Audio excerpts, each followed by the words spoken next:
ரசூல் ஸல்லல்லாஹு அலைஹி வஸல்லம் அவர்கள் ஒரு நாள் அமர்ந்து கொண்டிருந்தார். அவருக்கு பக்கத்தில் ஜிப்ரீல் அலைஹிஸ்ஸலாத்து வஸ்ஸலாம் அவர்கள் நெருக்கமாக இருந்தார். உடனே வானத்தில் மிகப்பெரிய ஒரு சப்தம் கேட்டதாம்.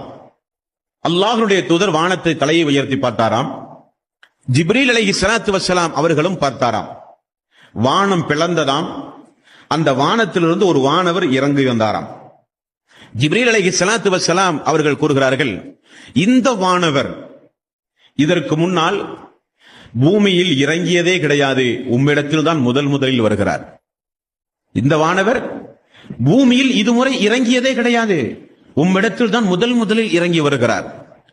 வந்து அந்த வானவர் சொல்லுகிறார், முஹம்மது நபி அவர்களே, உங்களுக்கு முன்னால் எந்த தூதருக்கும் கொடுக்கப்படாத ஒரு சிறப்பு உங்களுக்கு மட்டும் கொடுக்கப்பட்டிருக்கின்றது என்று சொன்னாராம்.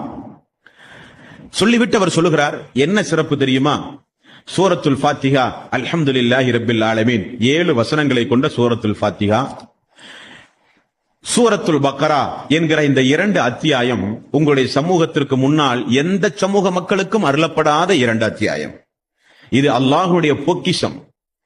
ஆகவேதான் நபிகள் நாயகம் ஸல்லல்லாஹு அலைஹி வஸல்லம் அவர்கள் சொன்னார்கள், இரவில் நீங்கள் தூங்கச் செல்லும் பொழுது சூரத்துல் பக்கராவினுடைய கடைசி 2 வசனத்தை ஓதி நீங்கள் தூங்கினால் இரவு முழுக்க நின்று வணங்கிய கூலியை அல்லாஹ் உங்களுக்கு தருகிறான். ரசூல் ஸல்லல்லாஹு அலைஹி வஸல்லம் அவர்கள் சொன்னார்கள்.